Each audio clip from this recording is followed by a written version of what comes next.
Hello, welcome to another episode of History Hack. It's me and Kate back on today, and she has gone and found us an amazing guest. Tell us, Kate, who have you found? So we're joined today by Dr. Onyeka Nubia, the internationally recognised historian and author, who's reinventing our understanding of British history and redefining the narrative of British identity since antiquity. Onyeka is the leading historian on the status and origins of African people in Tudor England. So welcome. Hello, Kate. Hello, everyone. Hello, Elena. So your book, Blackamoors, about African people in Tudor England, contains previously unseen historical evidence, which was, I believe, the result of 10 years of research. You studied over 250,000? Yeah, 20. Now it's 1985, so that's 25 years research. That really is a labour of love. Gosh, you're showing your age. Or something else. Or something else. A labour of love or a labour of insanity. There's a thin line, between describing someone who's committed to something and describing someone that's fanatical.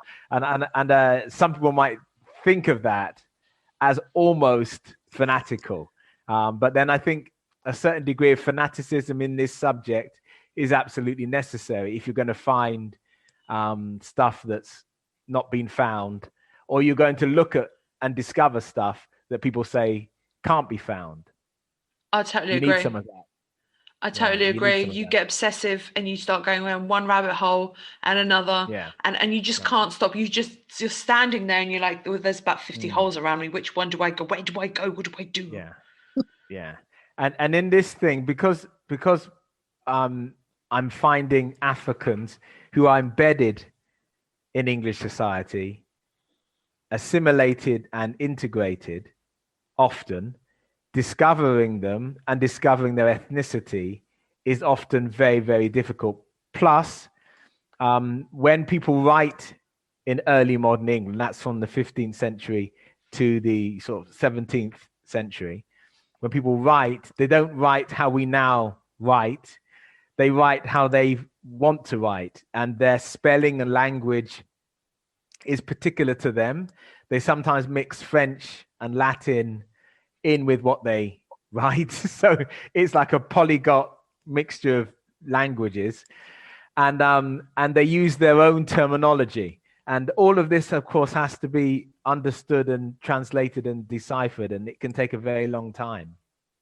I don't envy you. I really don't. And I thought I had it hard when reading testimonies and thinking, why is this German and Polish? Is this German? Is this? I'm not quite sure. Yeah, I thought I had it bad.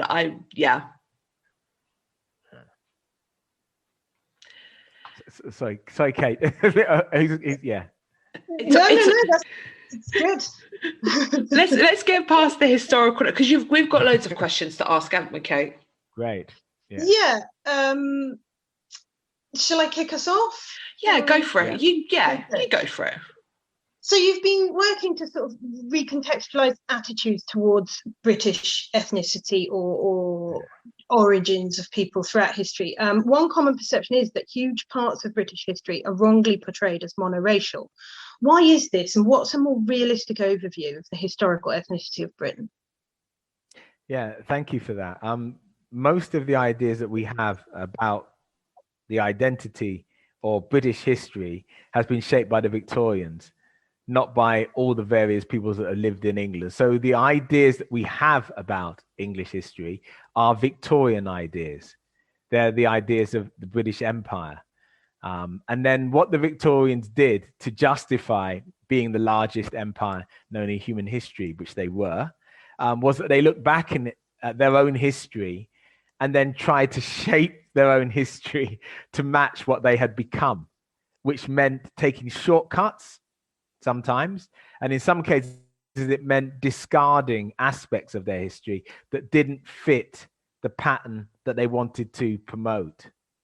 So the ideas that we have about, for example, British people, English people being Anglo-Saxons, or the notion of monoethnic Englishness, and Queen Victoria being great and Queen Elizabeth being great, and all these sorts of people, These sorts of ideas, these sorts of notions are from the Victorian era and looking backwards. And they are not actually from the people at the time that lived in England, who are very unsure about their own ethnicity, very unsure about their own identity, and would tell you clearly that they don't know who the original people are who lived inside this country. And in the Tudor period, would often be quite clear and saying, we're not from the original people. We are not the original. We don't know who those people were, what their ethnicity or what their color were. And almost nobody else does either. They say this, and they say this in their books. They actually say these sorts of things in their books. Francis Bacon, for example, says the original inhabitants of Britannia, whether indigenous or foreign, are like most other countries, unknown. So he's saying he doesn't know. And he's also saying that he's not one of those original people. This is an old idea that's repeated constantly throughout the early modern period by English people who are unsure of their own identity. But as I said, the Victorians come along and reshape all that uncertainty and give us certainty and make us think that we know who the English are, but we don't know who the English are. What we can say is that there have been lots of people in this island over this country's 2,000-year history. Lots of people. And those people have been of different ethnicities, different colors, different religions, different cultural origins, and they have been coming and going and staying, assimilating and fighting for thousands and thousands of years. I find this really interesting because Mark Morris is just releasing a book about I'm going to try and remember the title of the book without remembering the title of the book, but it talks about the idea of when the Romans had come over, you had the original Britons and the Saxons, and then the conquest. So basically it's what you're saying. They're coming from everywhere, and even at this stage, Britain is filled with not just Britons as we know them, but it's being filled with Saxons and Romans, and it's all kind of starting from there, really, isn't it? So who are Britons? Yes. The thing is that the terms that we use to describe these people are terms formed in modernity. So they are modern terms that we use retrospectively to describe people who would not have described themselves in that way. So we think that we know who Anglo-Saxons are, but the people that we call Anglo-Saxons would not have called themselves that. They would have referred to themselves by their own tribal names. And their tribal names were various. They had family names and clan names and what have you, and they are various. They are multiple.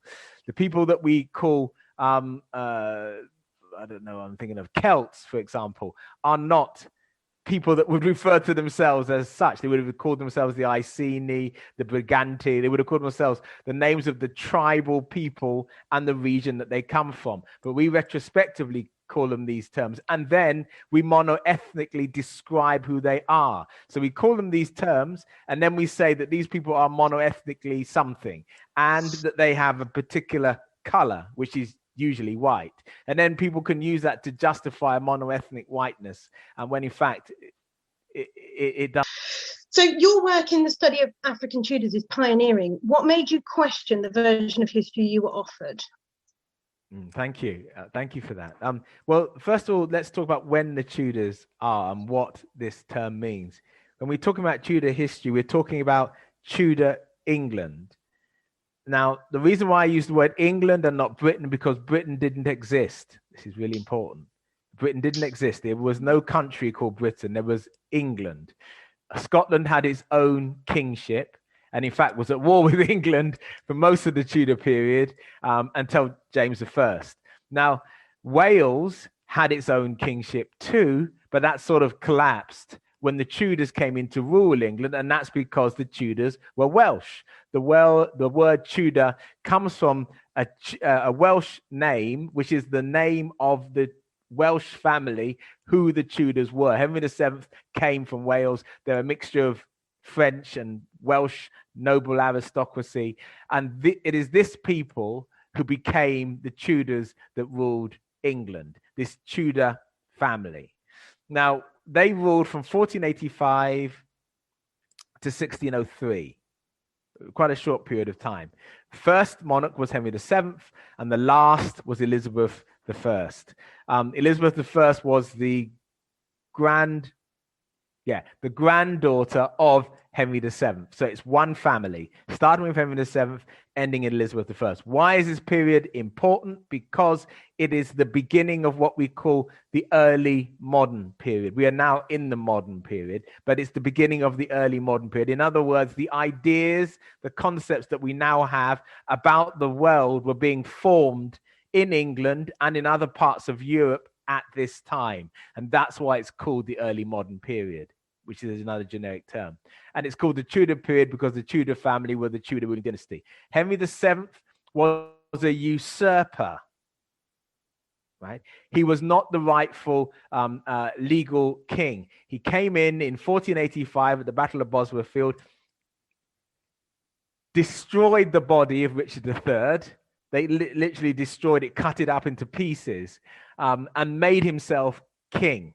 So he usurped the throne. That meant that he was unsure of himself on the throne. And it explains why his son, Henry VIII, was also unsure on the throne. And there were many other noble English families present in England who felt that they should be on the throne, and they continue to feel that they should be on the throne throughout the whole Tudor dynasty. And all the Tudors lived under that insecurity, and it helps to explain a lot of the reasons why they did what they did, which was sometimes very strange things, because they were unsure, they were uncertain, because their father or grandfather, if it's the case of Elizabeth and Mary, that they knew that that person, Henry VII, had acquired the throne by usurping, by military means.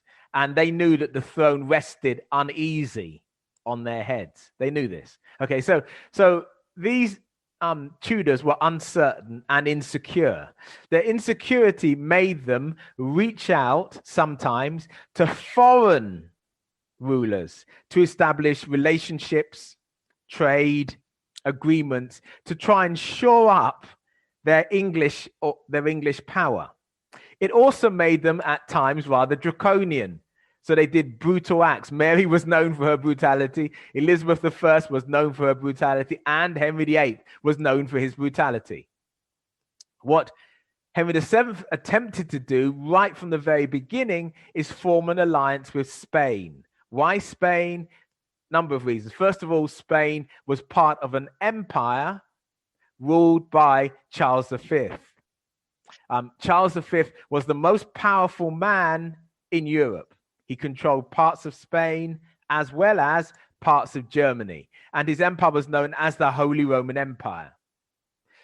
He was also connected to the Spanish royal family, who had in 1492 successfully conquered the last Moorish stronghold of Granada in Andalusia and incorporated those Moorish people within what was then the new country of Spain. Spain quickly became a superpower, allied with the Holy Roman Empire, and Portugal became a superpower. And those three nations, the Holy Roman Empire, Spain, and Portugal, were the three most dominant nations in Europe, not England. Henry VII was well aware of that and wanted to form an alliance with these three nations, but couldn't form an alliance with Portugal without angering Spain and the Holy Roman Empire, so chose Spain and the Holy Roman Empire instead of Portugal.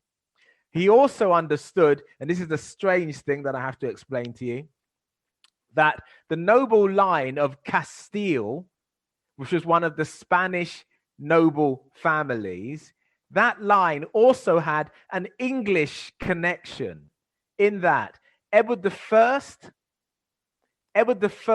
some of Edward I, King of England's descendants, were now resident in Spain through marriage.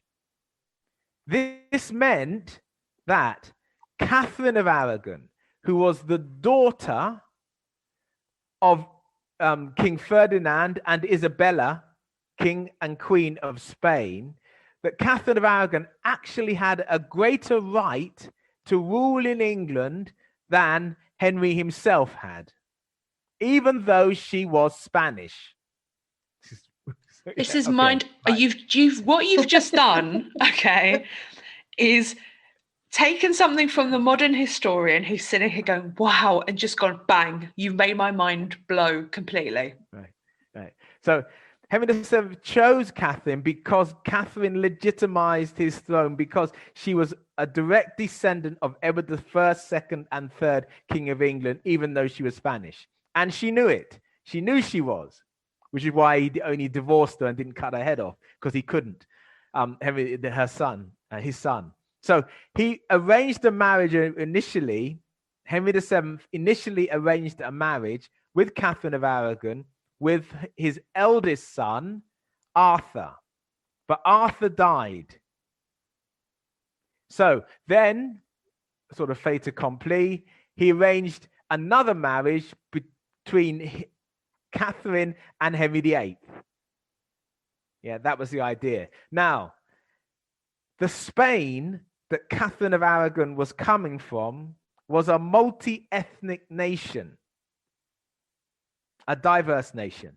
It is a nation in which people of African and Arabian descent, if we can use that term, had been dominant for more than 700 years in independent kingdoms. These independent kingdoms were colloquially known as Moorish kingdoms. They were never united as one, but they were separate kingdoms.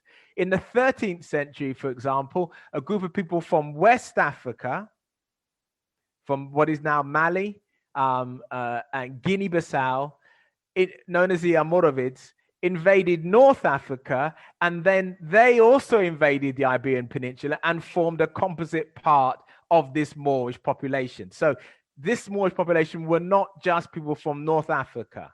They were also people from West Africa as well. This is really important. Within these Moorish kingdoms, from the time of the later Reconquesta, and the term Reconquesta is a name given to the period when the white Christian rulers in northern Spain attempted to conquer back the Iberian Peninsula from the Moorish rulers. And they give this term called the Reconquesta. During the Reconquesta, the Moorish kingdoms became places where other minority groups went to be free from the Catholic doctrinaire systems that existed in northern Spain. So Jewish people came to southern Spain and settled in those Moorish kingdoms. Protestants from France and other places came within the Moorish kingdoms and settled there. This meant that these Moorish kingdoms developed a very, very diverse, rich cultural framework. They are the people, for example, who first began to translate the Greek and Roman texts into Arabic, first of all, and then into other European languages. This is really important because this translation of Socrates, Plato, Aristotle, and everything else kick-started the Renaissance. And it began in the Iberian Peninsula first with these translators writing and sometimes speaking in Arabic. Now, these kingdoms, as I said before, the last Moorish kingdom was conquered by Ferdinand and Isabella. They were kings of Spain. They are the father and mother of Catherine of Aragon. The Spain that Catherine was coming from was a multi-ethnic nation, even when they conquered the last Moorish stronghold of Granada. When Catherine of Aragon came to England, she brought with her this same multi-ethnic Moorish entourage that was coming from her society. So she brought with her, for example, Catalina de Motril. Catalina de Motril came with her. Catalina de Motril was a Moorish lady in waiting, part of that Moorish population. John Blank almost certainly came as a result and was part of her entourage. And in the other accounts, we have other evidence of people of African descent who were part of this Moorish entourage, even though we don't know their names. We can suspect that many of her ladies in waiting were of that ethnic heritage by the way that they are described. Yeah. Now, she also created an avenue by which Moorish people from the Iberian Peninsula could travel to England. They traveled along the same route that she came, and they settled in places like Plymouth, where she first came. They settled in places like Barnstable. They came to places like Hatherley. They came to places such as Exeter. And of course, they came to Bristol. And then they moved up into other places like London, etc., and they went further north. So Catherine creates a window through which those Moorish people from the Iberian Peninsula could travel to England and settle in England. But Iberian Moorish people had been traveling to England before Catherine of Aragon came. But of course, her facilitation, her arrival in England helped to encourage that process. So she brought with her an entourage, but there's something else that's external to this or connected to this. From 1492, even before then, the Moorish people that existed in the Iberian Peninsula were subject to persecution by Christian Catholic authorities. The Inquisition, what people may not know about, the Inquisition was created specifically to target Moorish people. It also, of course, targeted heretics, Protestants, as they later became, Jewish people, and others accused of witchcraft and what have you. But the primary target were the Moorish people of the Iberian Peninsula. And the thing that they instituted was a system called sangre azul, which is the purity of the blood. It is an idea that in order to pass, you have to be able to show your blue veins. And those that did pass were part of the Blue Vein Society. And to show your blue veins, you had to have an absence of melanin, an absence of pigmentation. If your pigmentation hid your blue veins, then you couldn't pass. This meant that from 1492 all the way up until the 1630s, Spain became quite an intolerable place for Moorish people to live. And yet they still managed to survive there. But many didn't. Many left the Iberian Peninsula. Some went to France.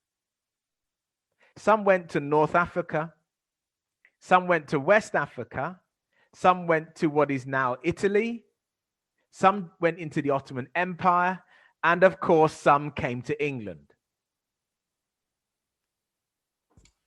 I don't know what to say, because you've just turned my knowledge of history completely upside down.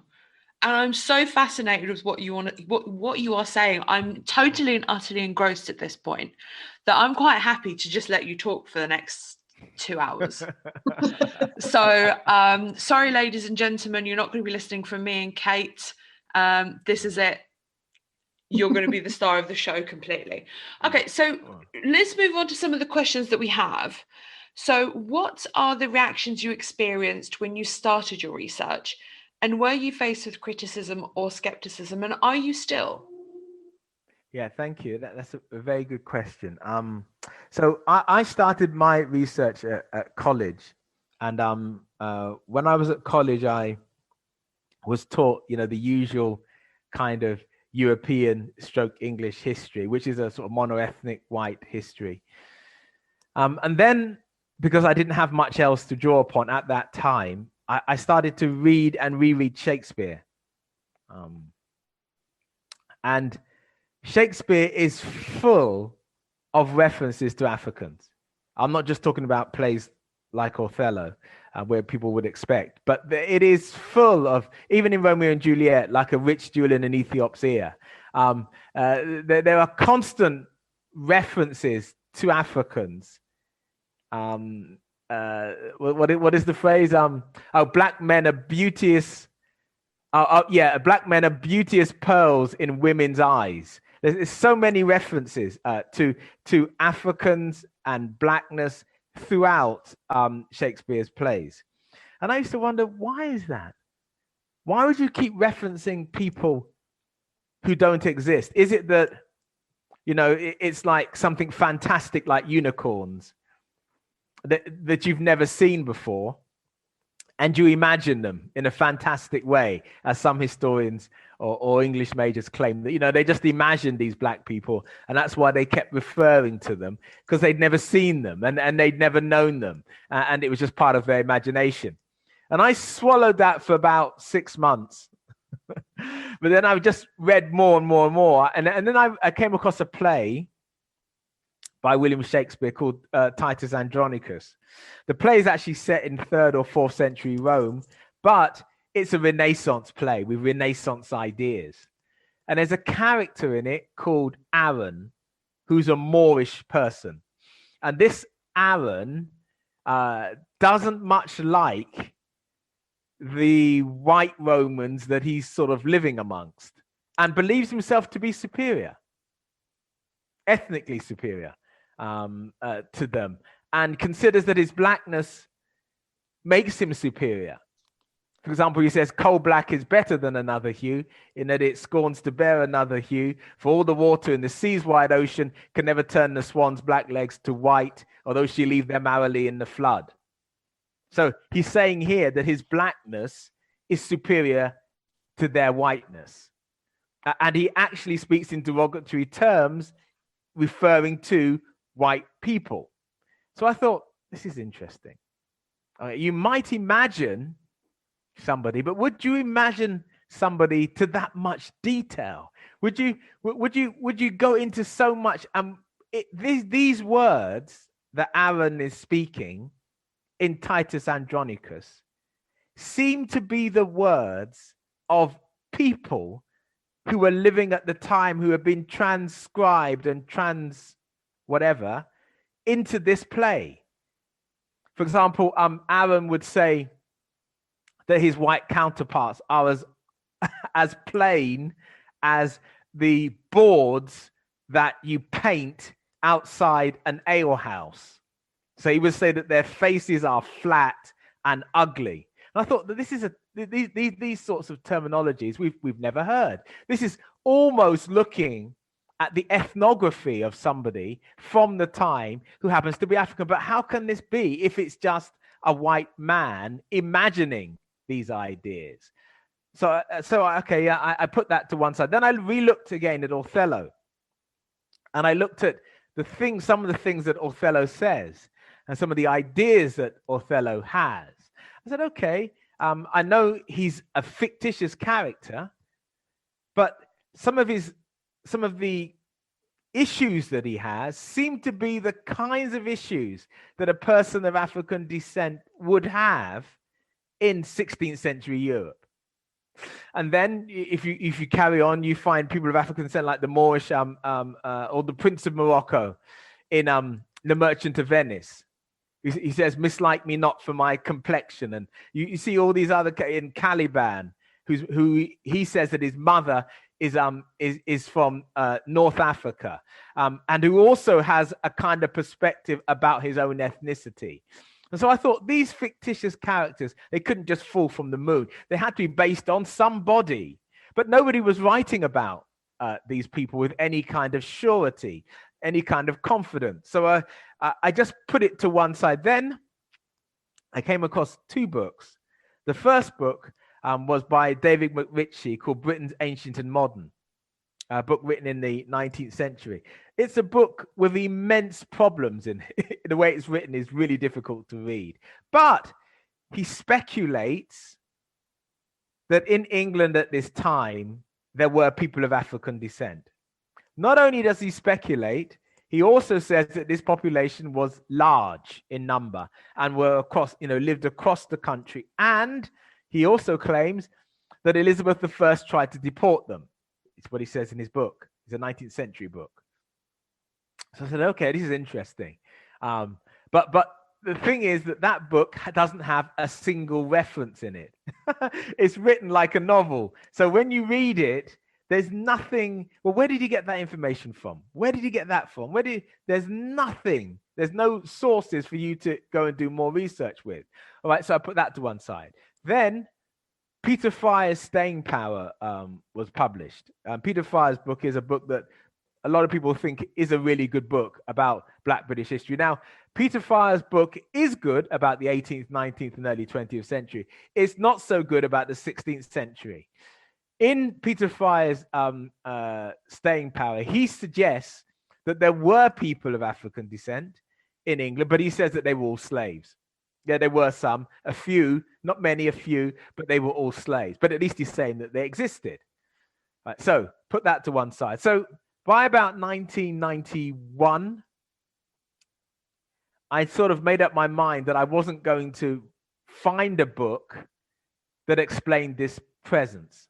So I was going to have to do the work, the research myself, if I was going to find this population. So I started looking at primary sources, and it was very, very difficult because it meant going to local archives and reading all the parish records in those archives to see if you could find somebody referred to as an African.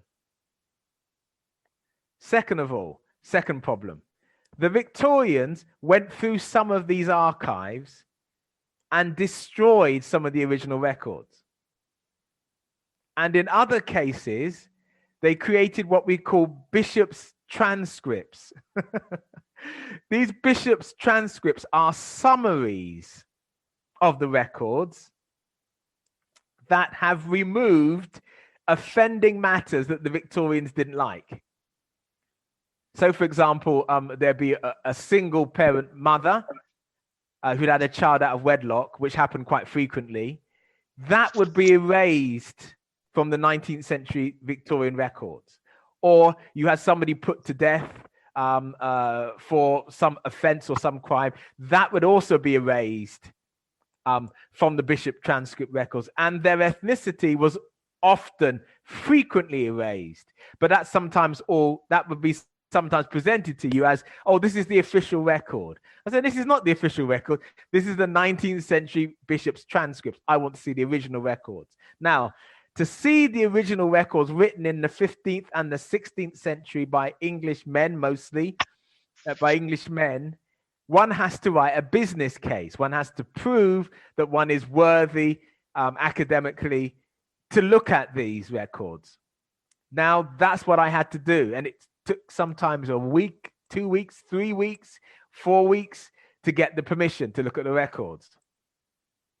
But I started to get those permissions and started to do that. So the first sort of set of records that I examined were those from the West Country, from what is now Plymouth, Barnstable, Cornwall, records within Cornwall, Devon, the West Country. And initially, I didn't know where to look in those records, so I didn't have much luck. So I put that to one side. So then I thought, okay, perhaps the presence in Tudor England mirrors the presence that exists now, today. And the population in Britain today is ethnically diverse in the major cities like Liverpool, Manchester, Birmingham, London, etc. So I thought, okay, perhaps what I'll do is I'll look at these cities, look at Manchester or Birmingham or Liverpool. So I went to those places to look for those. I didn't find a single, didn't find. And then I suddenly realized Liverpool in the 15th or 16th century was a village, very small village that nobody would want to live in. So it may not have had a diverse population. Manchester was a very small town in the 15th or 16th century. And Birmingham too was a very small place. So I was looking at the wrong places. So I thought, okay, let me change my perspective and find the 10 or 15 biggest towns in Tudor England. And let me start with that, which is what I did. So they were places like London, Plymouth, Bristol, Exeter, Lancaster, places like that. And when I started to look at these places in a concerted effort, I began to find these people of African descent in almost all those places that I've just mentioned, from Chichester to Salisbury, to Northampton, to Nottingham, all of those places, I found Africans. And I found Africans living in the center of those towns and cities. And then my research led me to find Africans living in country areas like Holt in Worcestershire, and all places like that. And that blew my mind, because I was expecting to find them in Bristol or whatever, but to find them in small, remote places, that was something else. Wow, this is fascinating. And you've obviously done so much research and got so much knowledge that we're kind of wondering whether we even need to have questions prepared. We could have just freestyled, I think. But I'm going to skip on a bit, and I want to ask you about these people of different ethnic origins who were coming into these places. Would they have brought their own traditions like food and clothes or religion? Would they have brought that with them, or would they have adopted those of the place where they were living? Thank you. Very good question. I'll give an example. There is a famous, and he should be more famous, African needle maker. He's known as the African that would not teach his art to any. That's how he's described, because he had this gift for making steel Spanish needles, because he came from the Iberian Peninsula. And he lived in Cheapside in the years 1553 to 1558. And he had his own little practice in making steel Spanish needles from his cultural tradition. Now, these steel Spanish needles helped to revolutionize the cloth making industry. But he wouldn't teach anybody how to make the needles. He just had it as a craft. And that's how he earned his living, by making these Spanish needles. Now, this is an example of someone who brings with them a culture that is superior in many ways technologically to the culture that is already existing within England. And his skill is recognized as superior to such an extent that they want him to teach the people who are around him, but he refuses to teach them, and he continues to ply his trade and promote his own professionalism. So it's an example of what we might call the interaction of the Moorish culture that he is bringing and the English culture that he was living with. And it shows an interaction that some people would consider to be impossible, that his culture has in fact got a higher technological expertise than the culture that he's living in. It's the opposite of what people might expect. I'll give another example.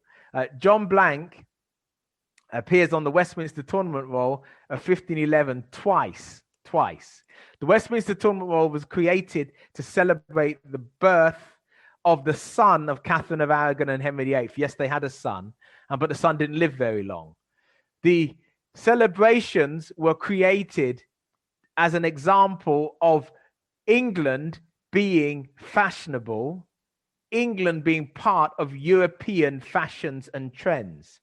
That is why John Blank, an African, is at those celebrations. Now, it may seem that what I've just said is a contradiction. It's not a contradiction, because in Europe, Africans were part of the ordinary celebrations of the Holy Roman Empire, of Spain and Portugal, of the Venetian state. The higher, inverted commas, cultures of Europe had Africans as part of the pageantry and display, both musical and otherwise, including the Nuremberg Festival, but we'll come to that later on, including the Nuremberg Festival. They were part and parcel of those events throughout the 15th and early 16th century. Henry VII, who first employed him, felt that he needed that African to represent that culture.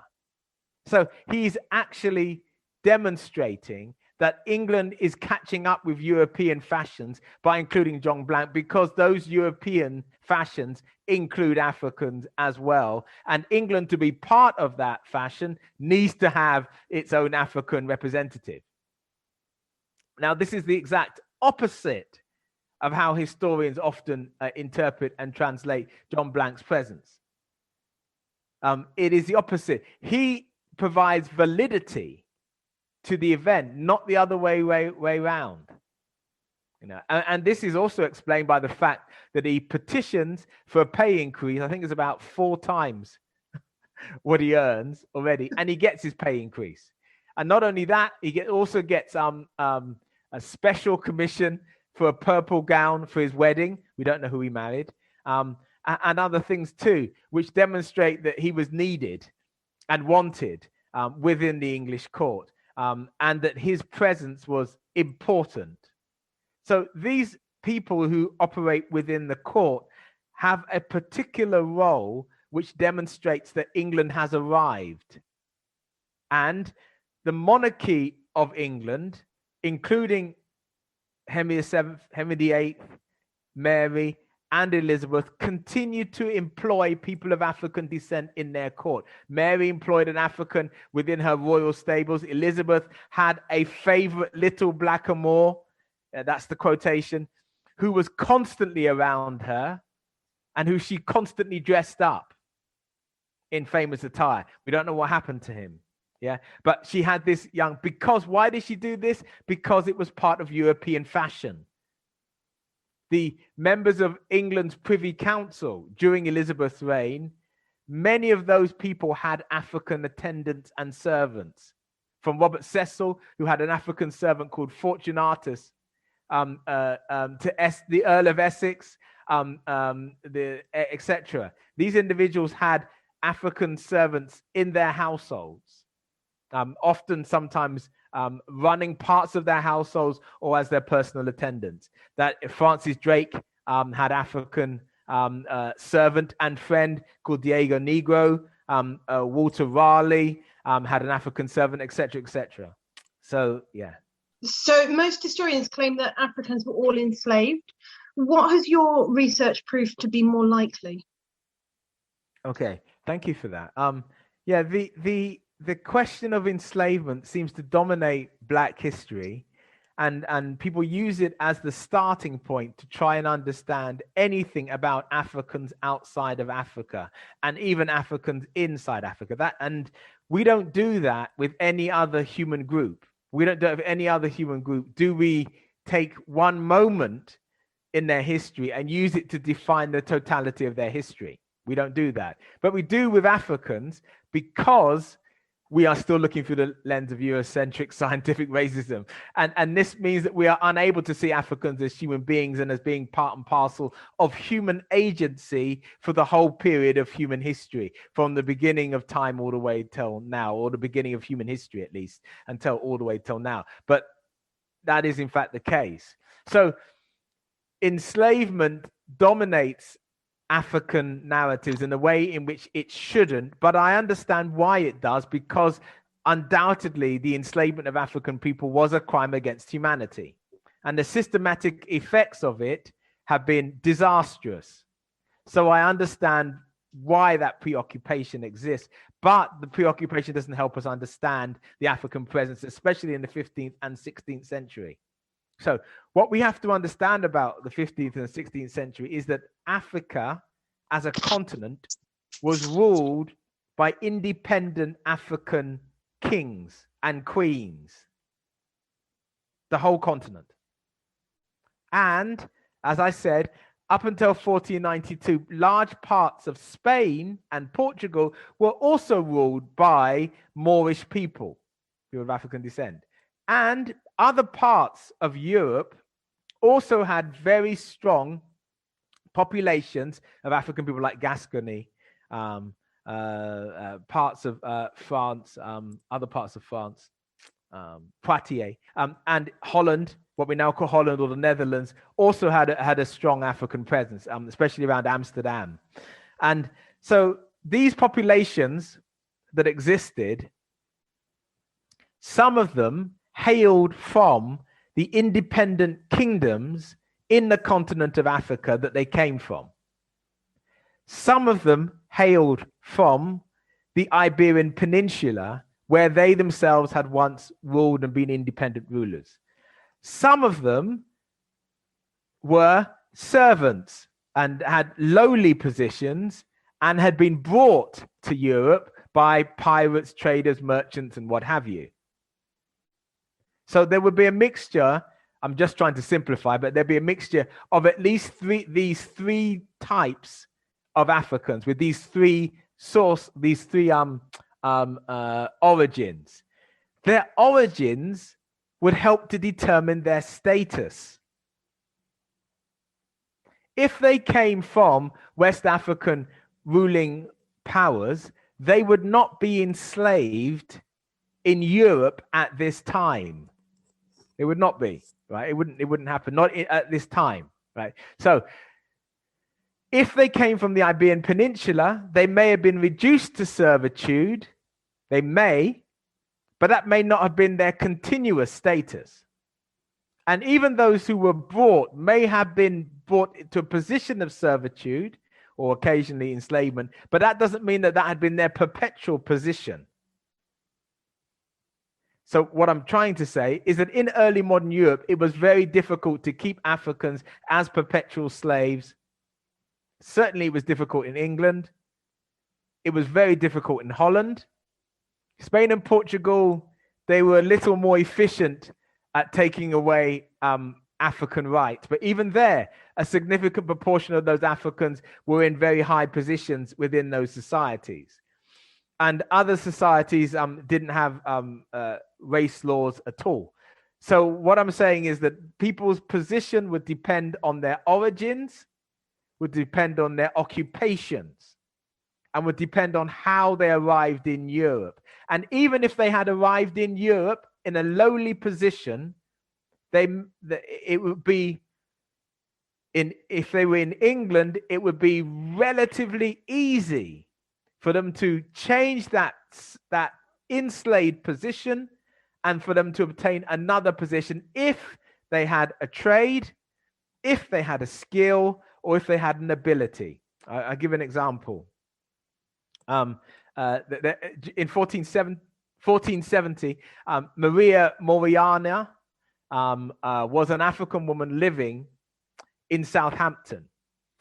Her employer attempted to treat her as an enslaved person in England. Right now, her employer was from Venice, from what is now Italy.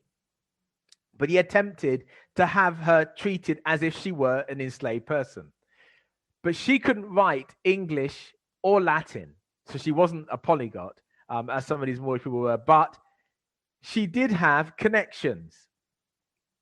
And when they discovered that she was being treated in this way, they informed her that, no, this isn't correct. Well, what is happening? And she then realized that this treatment was incorrect. She petitioned the courts of chancery. And when the matter went to court, it said at that point in time, this is the end of the 15th century, when it went to court, it was stated that, look, her ethnicity does not determine her status. Her status is determined by her status, which seems like a circumlocucious argument. And then it says what she assumes her status to be is what her status becomes. That's quite a complicated one, right?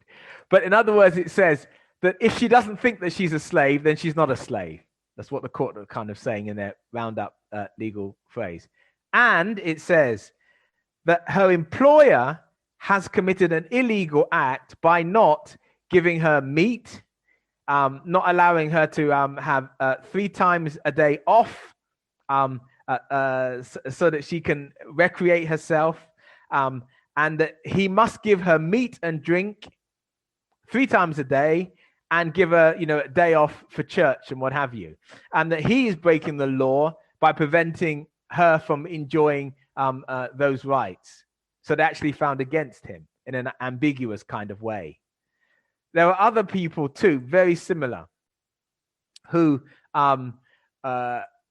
often faced with an employer who is not English, but from somewhere else where he is used to treating people in an inferior way, and then attempts to treat the African that he has brought with him to England in the same inferior way. The English courts say, no, you can't treat that African in that way because this person is domiciled or whatever, and they have rights, natural rights. Okay, that changes later in the 18th century.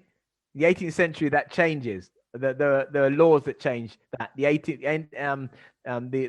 middle of the 17th century and the beginning of the 18th century, some of that changes. But in the 16th and the 15th century, that's how the law stood. So in short, what I'm saying is that the majority of this population are not enslaved in Europe.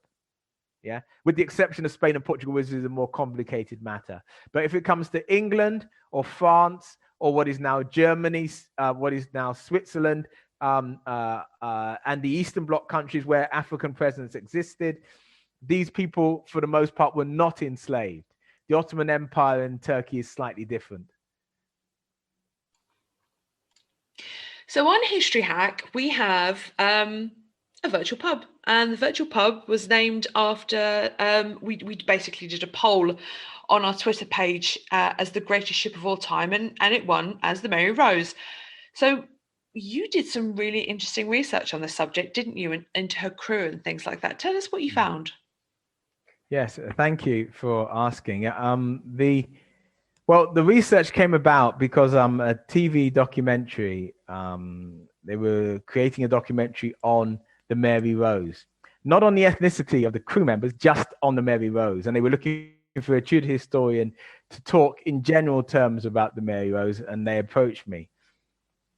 And as part of their investigation, they took 8 random crew members, just 8, and explored their ethnicity using, the scientific method. And I was meant to comment on the crew members, etc. Initially, I've been brought in to do a little tiny segment at the beginning and at the end of the program, just talking about the general history. I said to them, you're looking at the ethnicity of these 8 people. Don't be surprised if you're shocked. They say, what do you mean? I said, don't be surprised, because it's not what I think that what you think you're going to find is something that what you're going to find is something different from what you think. And anyway, as the program went on, so of the 8, what I also should say is that the TV program also employed some scientists to sort of carbon date the bodies and to explore, to examine the bones, to examine by examining the bones, you can find out the diet, the things, and with the diet, you can find out where the food was grown that they ate. You can examine all these different things. You can even examine through bone structure, whether they grew up in a hot country or cold country, all these sorts of things. So there is a relative amount of certainty about certain questions of ethnicity that can be drawn from the study of bones. All right. So as they began to investigate these 8, they found out that half of these random 8 were not born in England. So that's the first thing. 50% of the 8 were not born. That was their first shock.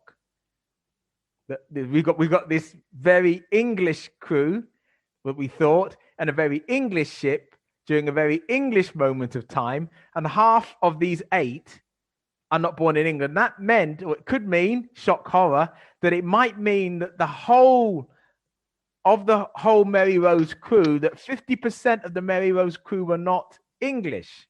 It might mean that. And if that was true, perhaps 50% of the English Navy at this time, the actual, were also not English. all of these sorts of equations were being battled about. I said it doesn't necessarily prove any of that, but it's interesting that of the 8, 4 were not English born. Okay, so then of those 4, 1 was believed to come from what is now modern day Italy. Yes. A second, I think, was supposed to be Spanish, just Spanish. A third person was of mixed West African and North African heritage, mixed with white English heritage, and another was of North African with West African heritage and Iberian heritage. So it's actually 2. So, but they felt that it was so controversial to have 2 of those 4 as people of African descent that the audience wouldn't quite swallow all of it, too much for them. So they focused on the 1 person who was of North African, West African, Iberian heritage. That was the one that they focused on. So a number of things come from this.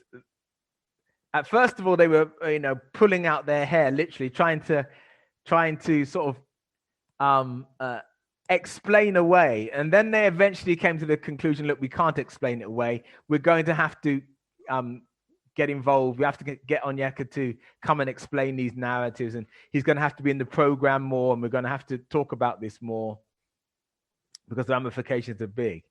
I was not surprised at all, because I know that navies, especially the English Navy, has a strong tradition of multi-ethnicity.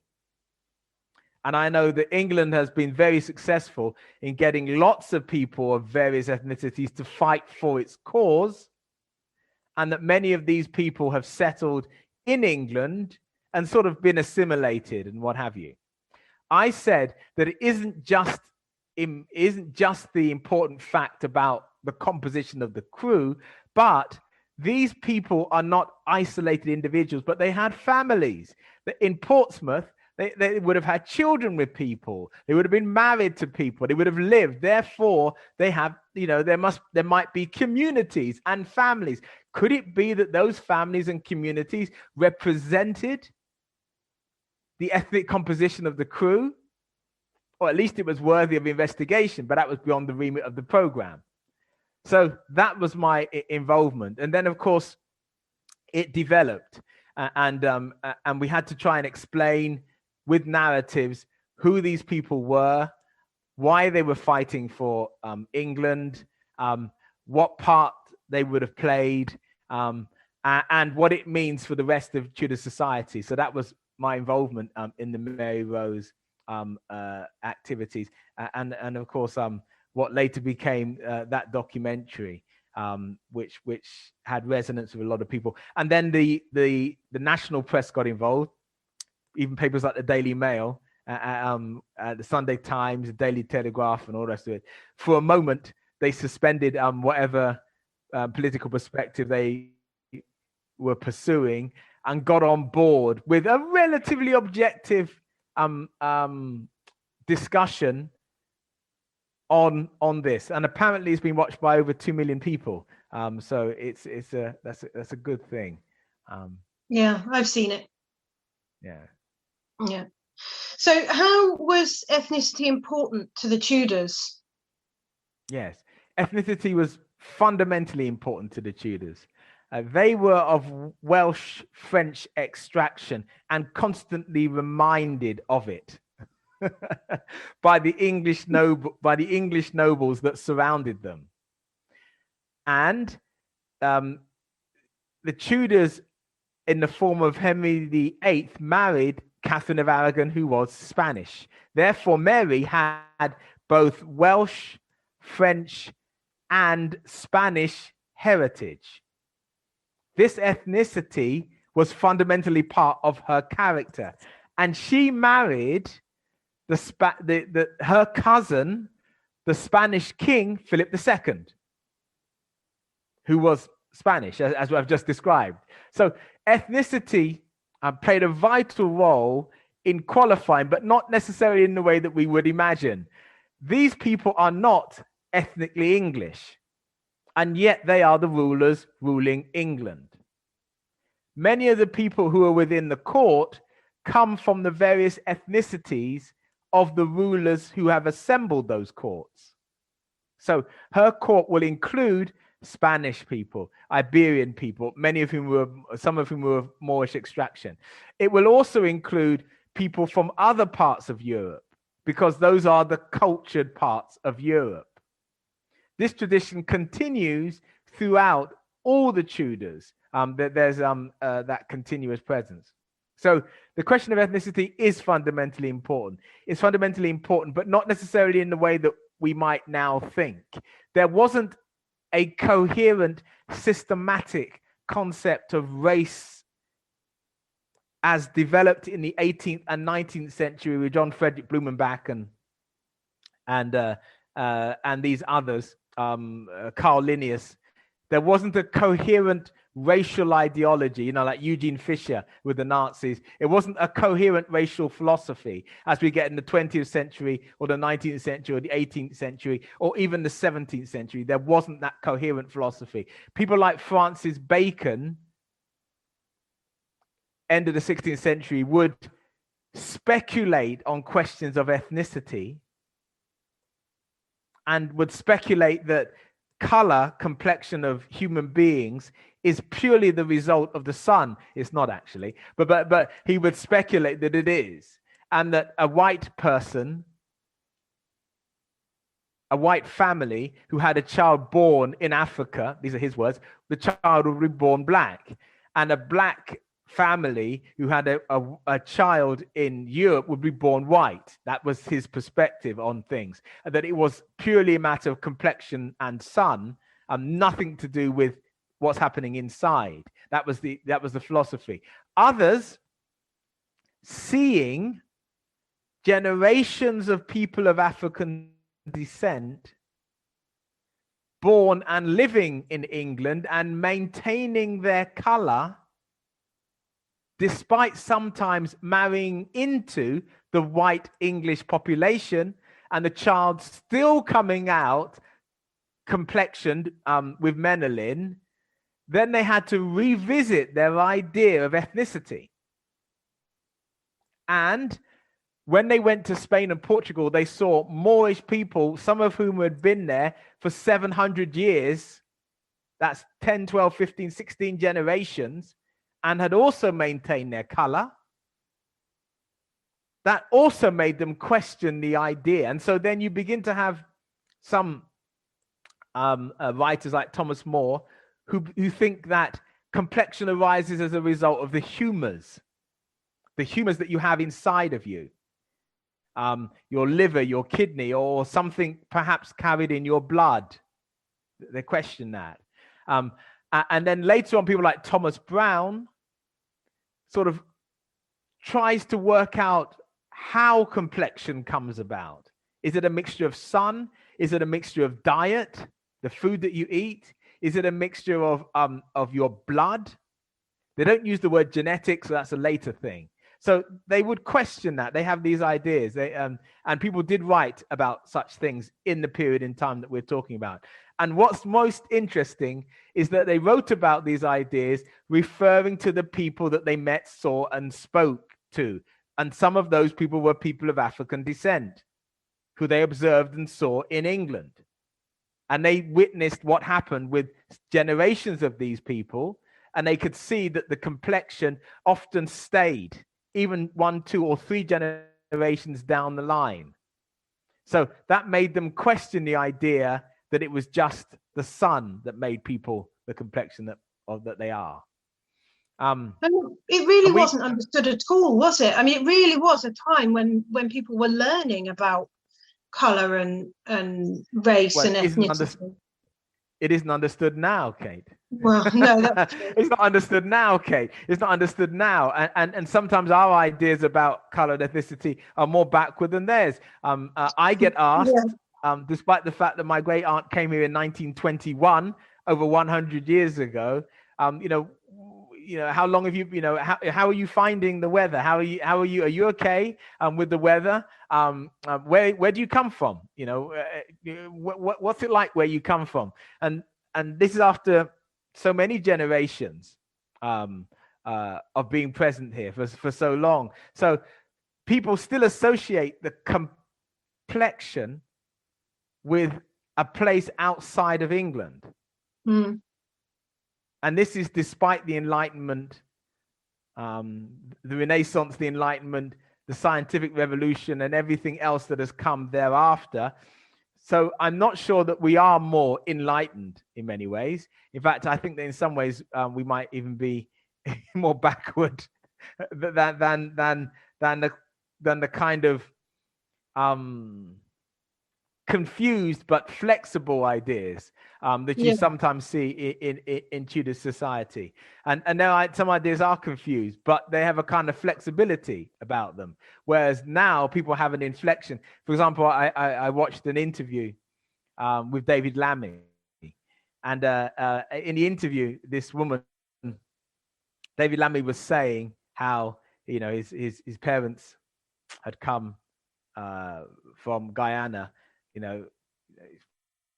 since the 50s, 40s, a very long time ago anyway, and he's second generation British born. And he said he is English, but he is also African Caribbean, and he has these heritage, which is a part of what he is. And the woman on the other side said, well, you can't be. He said, I am. I'm born in England. My parents have lived here most of their lives. I am that, but I am also this too. No, you can't be. You're black, your blackness, you can't be. And so she was saying effectively that he can't be what in fact he is. Yeah. So should we complicate this a little bit more? So I'm going to complicate this a little bit more. So in theory, because I'm white and from a Eastern European background, does that give me a right to be in England? Well, to some people it would do. I don't think so. Some people it would do. I don't think. Do you know what? If we're going down the same David Lammy idea, that because his family, because I view myself the same way. I view myself as British because that's the culture that I was brought up with. But I was brought up in also a Polish culture, so I'm one of those people that's in between. So you can't give one people a pass and another people not. Do you know what I mean? Absolutely. So it just, I don't understand that kind of concept at all. Yeah, absolutely. And so I'm not sure. We often like to think in modernity that we are superior to the people of the past. And the people of the past were these stupid, ignorant, racist people. And sometimes they were. But then sometimes they weren't. Sometimes it's us who have more hang-ups than they have.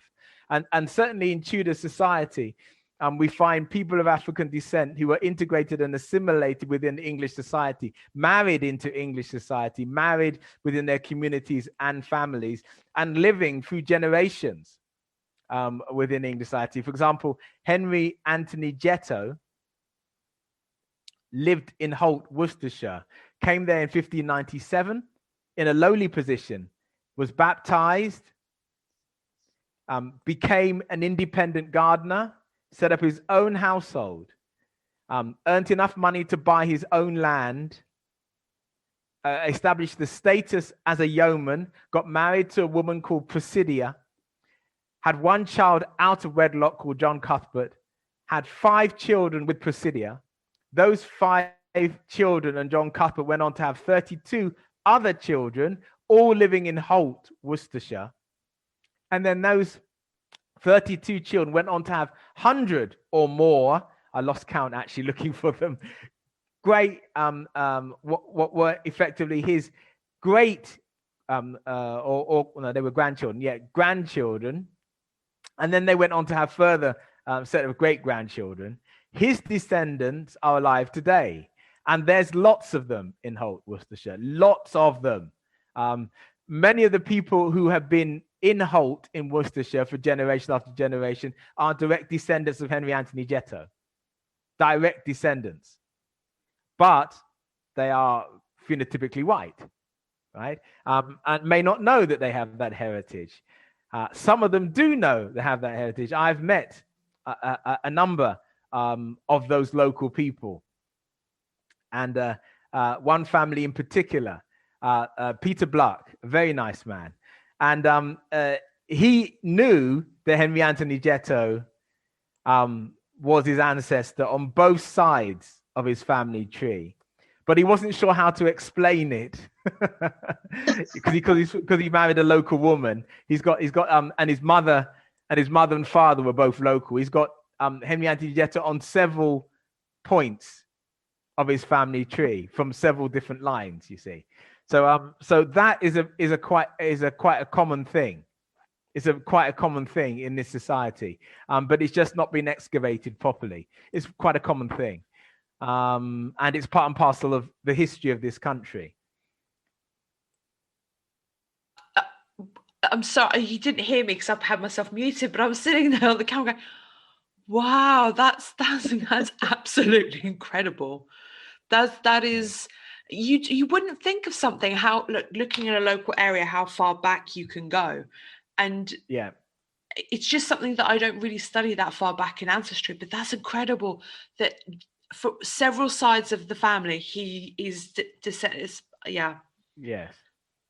Amazing. There is a person called Scipio Kennedy, an African man who lived in Lanarkshire in Scotland. Yeah, this is not even Edinburgh. This is Lanarkshire in Scotland, and his descendants are alive today. He's from the 17th century, but his descendants are alive today. There is a I've forgotten his name. I've forgotten his name, in Hertfordshire, and his descendants are alive today too. I've forgotten. But yeah, so these people aren't. This isn't a deceased line. The line is still living, even though it's 400 years old, 500 years old. But the descendants of this line don't look like me, even though their ancestors may have looked like me. Yeah, that's amazing. Really interesting. I'm speechless. I'm gobsmacked. I think this is incredible. I think, do you know what? We could have our own podcast just on this very subject, that just we can talk about for 45 minutes on this one subject. It's just incredible. Right. Do you know what? Let's move on to a subject. I really want to touch on this really quickly because it is a hot topic in the news, in the media, on social media. Everyone is talking about this. And that's Bridgerton and Anne Boleyn. Oh, okay. And they have an ethnically diverse cast. So the question is accurate casting, does it matter? And is it more important to represent history and challenge people's fundamental beliefs, or show cultural diversity? Or do all of these three things come together? What do you think? Well, you can create a fantasy. I mean, Elizabeth Taylor's from Wales, and she played Cleopatra. This is also Richard Burton's from Wales, and he played Anthony. Laurence Olivier's English from London, and he regularly used to play Roman generals, French kings, German whatever. We regularly cast people in many different ways to represent something that we want to represent. Art is art. However, if we want to create some art that has some semblance of connection to authenticity, it is always good, I think, to reflect that where the evidence leads. So perhaps Elizabeth Taylor, ethnically, may not be the most appropriate person to play Cleopatra. Perhaps Halle Berry should be, even though Halle Berry is an American. If you were looking at the ethnicity of mixtures about what we think Cleopatra would be in terms of ethnic heritage, she's a mixture of various different ethnic heritages, both Macedonian, Egyptian, and Southern Egyptian, all coming together in one. That's what the Ptolemy line was, that kind of ethnicity. Or if we were going to get someone to play Barack Obama, we probably wouldn't get Russell Crowe. I wouldn't get Russell Crowe for anything, personally. Or Brad Pitt. We wouldn't get Brad Pitt or Russell Crowe to play Barack Obama. We probably wouldn't. We could do. It's possible to create a fantastical perspective where Brad Pitt plays Barack Obama. But because the ethnicity of Barack Obama has been such a central issue in his presidency, it's probably better to get an actor of color to play Barack Obama. And in the same way, or similar way, when we get characters from history where ethnicity has played a part in their history, it's often better to get a character that in some ways can reflect that ethnicity. Yeah, that goes both ways, in fact. So Anne Boleyn was well known as coming from a very, inverted commas, traditional English family. Now, you can create a fantasy in which she doesn't, but that's part of the history of what happened to her with the Boleyn family. However, having said that, there are references to her being dark of hair and complexion, but the darkness isn't the darkness of being a person of color. It's being dark within the reference point, within the framework of Englishness, whiteness. So she was a dark-haired person with dark eyes. But you can create a fantasy where she's something else and play on that darkness if you wish. But you don't really need to, because there's a way of bringing in ethnic diversity within the Tudor period that is congruent with the evidence if you do some work. But if you're lazy about it, as unfortunately some of these TV companies are, I know I work with them. I know I've worked with them on consultations, and they can be remarkably lethargic and just say, oh, just make this actor or actress this or that. And I said, why? Why do that when you could do this or do this or do this? You know, so sometimes there's a bit of laziness there. Okay, so that's the Anne Boleyn thing. Put that to one side. Okay, the Bridgerton thing. The Bridgerton thing is very similar. There's a kind of, I know it comes from a book. The book actually isn't about ethnic diversity, but they wanted colorblind casting or something of that nature, or to create a alternative world in where that kind of diversity could exist. But you could take most of those characters and base them on real people and change the scenarios and narratives and make a powerful, historically relevant and accurate series without turning it into entirely a fantasy. For example, Nathaniel Wells. The life of Nathaniel Wells is very, very similar to the main male character in that story. Nathaniel Wells was a person of dual heritage. His father was a slave trading businessman, a landed gentleman. His mother was a woman of African descent, an enslaved woman of African descent. He was the product of that union. So he was a man of color. He was an extraordinarily wealthy, powerful, philandering gentleman who was the toast of his area and well-known and extraordinarily popular within Monmouthshire where he lived. So we don't have to make a fantasy. We could make a television series about Nathaniel Wells. Will we? Probably not. So people will watch Bridgerton and, oh, that's a fantasy that never happened. And then when we say, well, actually, there was Nathaniel Wells who lived like this and was the sheriff of Monmouth, a landed estated gentleman, one of the most powerful people in Monmouth, people say, nah, that's a fantasy too. No, that's actually historically accurate. I wanted to ask how we can change the false perception that British history is white-centric. Do you think accurate historical accounts could help combat racism, could go some way towards improving our understanding? Yeah, well, we're doing it now. You're doing it in this wonderful podcast, this wonderful series of podcasts. You invited me, and it's part of the process. It's a chipping away at these bastions of exceptionalism.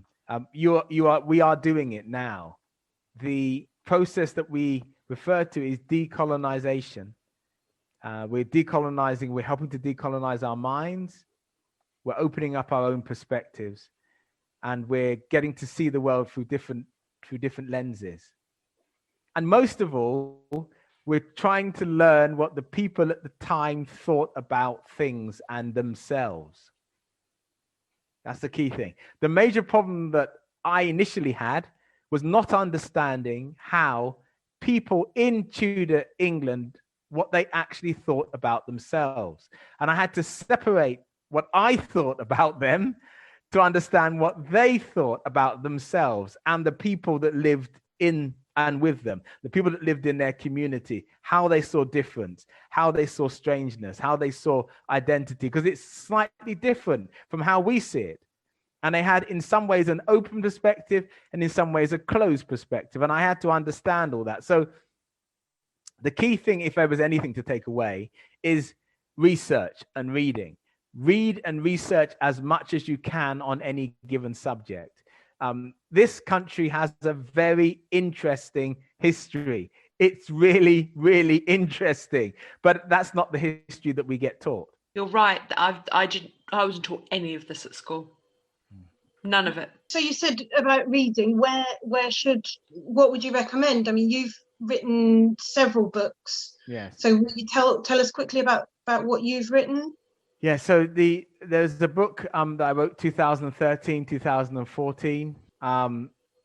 It's called Blackamoors, Africans in Tudor England, Their Present Status and Origins. I think it's a good book to start with. Then there's my second book written in 2019 called England's Other Countrymen, Black Tudor Society. There are also books by Imtiaz Habib called Black Lives in the English Archives, Imprints of the Invisible. There is Miranda Kaufman's book, Black Tudors. There are lots and lots of articles. There is a wonderful book by David Northup called Africa's Discovery of Europe, which is Africa's Discovery of Europe. Yeah, that's right. And that's a very good book written about the 15th and 16th century, taken from the African perspective of Africans discovering Europe. Exactly. So it's a good book. So there are a range of books that are out there now, which can help us have a different perspective, a more contextual perspective. We'll make sure to stock your books in our online stores. So ladies and gentlemen, make sure you head there to grab yourself a copy. Thank you so much. This has been just mind-blowingly insightful, and I could listen to this all day. So you definitely have to come back, and what we should do is definitely go into so much more detail on something a little bit more specific, because Absolutely. You can talk and I'm happy to listen. I'm assuming our listeners are too, because that's just absolutely excellent. Thank you so much for joining us. Thank you for inviting me, Alina. Thank you, Kate. Thank you so much for your time. Thank you. Thank you.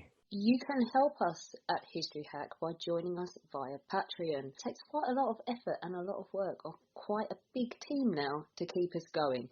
And so if you could donate as little as £3 a month, it would be massively appreciated by all of us. There's different levels because Princess Marcus has set it all up with varying rewards and things. So do have a look, do join us. There's an exclusive Facebook group as well, and you can be part of all of it. When our guests join us to talk about their work and their new book, the 45 minutes or so they spend with us is just a taster of all their efforts. So to this end, we have launched our very own bookshop on bookshop.org, where you can find our guests' latest and greatest books. You can support them and you can support History Hack too. 10% of every sale via our bookshop supports the podcast and allows us to keep at it and bring you more amazing guests. You can find our bookshop at bookshop.org/shop/hack history, or just search on bookshop.org for us under the shops bit. Thank you for your continued support, and here's to your next great